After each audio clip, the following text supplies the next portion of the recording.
Hi, thanks for joining me today.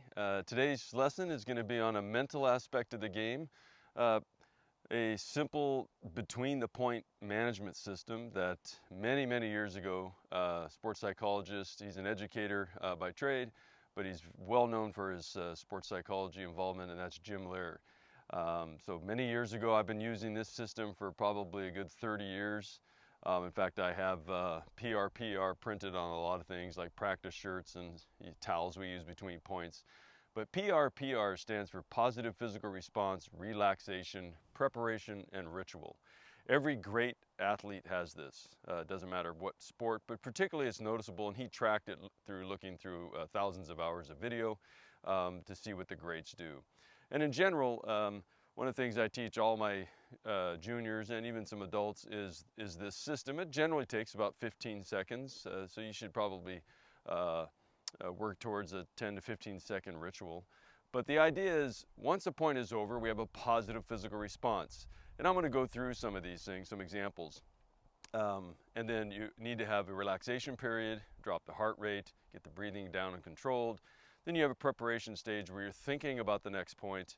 Maybe you've made a slight correction, but you're thinking already to the next point in terms of a strategy or maybe just a focus. Hey, like I got to keep it to his backhand or her backhand or something like that. Or stick to my patterns or whatever that is, that instruction to yourself. And then you have a ritual, and everybody has a ritual. So I'm going to go through just how it might look on the tennis court. Okay. So let's say I'm serving, and everybody does have a ritual, and a lot of times I have to work with players to develop a ritual. They have one, and it could be a bad one per se. One of the fundamentals for a ritual is just like in basketball and other sports, you have a set position. You have something that helps you kind of get in the zone or in the kind of what I call brain dead state of mind. So you've already done all your thinking, etc., and you need to have a ritual. Okay, and for me, for example, I have, I usually do 3 bounces, and then I have 3 sways, 1, 2, and then on the third one I go. Okay, so that would be the ritual. But at the beginning of or at the end of a point, when the point's over, so let's say I came to net and I was hitting an approach, okay, and then I dumped it in the net, okay, my reaction shouldn't give my opponent any fodder, any energy or any ammunition. So my response should be positive and a physical. Inside I could be fuming, but I want to give a positive physical response. And generally that means a racket, after I've hit the ball, goes in the opposite hand and I walk back with a confident walk. We want shoulders back. We don't want head drooping or anything like that. Players, they go around looking like this. The whole idea is for them to have a positive aura about them. So when somebody walks up to the court, they don't know who's winning or losing based on that particular shot. They may see the score, but the reaction to the shot should be positive, physical response. So again, after we've either missed the volley up a net or maybe missed the approach or something or made it, our next move is racket in the opposite hand. It disassociates the point from what happened. We turn our back, again further disassociating, and that's positive physical response. And we walk with our shoulders back, and in a bit of a walk, you can look at your strings, you can go pick up a ball, but the main thing is get the hand out, the racket out of the hand. A lot of people walk around with this thing, this grip, this look the entire match. And if you were to hold on to something for a long time, it fatigues the hand as well. So it helps relax the hand, disassociates yourself from the previous point. So that's your positive physical response. The second thing is relaxation. So let's say I'm at net. Then as I'm walking back, I use this time to maybe quickly think of an adjustment, like, hey, I don't need to hit it that hard. I don't need an elephant gun to kill a squirrel. And I'm going to come back here and I'm going to kind of walk and just take my time. The key here is always go through the baseline.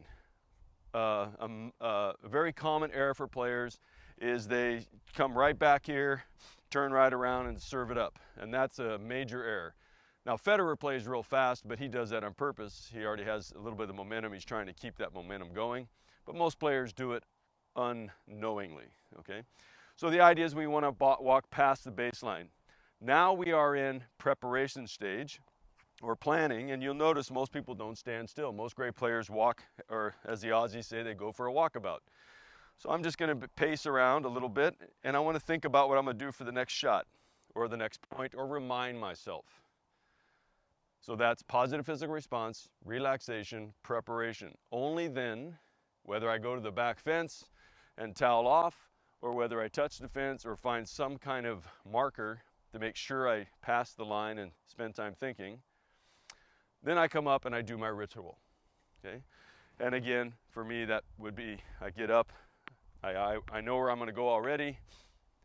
And here's another thing, is when people go to serve, a lot of times this is very common in juniors and USTA and even club and even sometimes in college I've seen, where players will call the score 15-30, and you can't do that. Technically, the point started once you've started the take back, okay? So once this you could call it, but right when you're about right there, you can't call the score. And I don't know how many people do that. Very common. So I tell all my players, you get up here after you've done your preparation, you call the score, you assert yourself with a positive aura about you, okay? You call the score. Any objections? Obviously not, okay? Because you're paying attention, you're keeping the score. And then you do your ritual, okay? And then you go into your serve, okay? It's the same thing with returning. So let's say if I'm returning, I've gone through my positive physical response, my relaxation, I come through the baseline, let's say I've just lost the point, I come back here, I've got my focus on my strings, I haven't stepped up to the line yet, which tells them I'm not ready to go. And then once I set up, then I do my ritual, okay, whatever that is. We all know Nadal's ritual. But then, other people have different rituals. So whatever that is, once you're in this position, make sure you've got your ritual and you're going through your move. So that's positive physical response, relaxation, preparation, and ritual. PRPR. And thanks again for joining me today. And please go to my website at CoachSteveClarkPhD.com. There's blogs, podcasts with the likes of Robin Soderling and who's former top 4 in the world, Chris Lewis, who was top 20 in the world, made the finals of Wimbledon against McEnroe.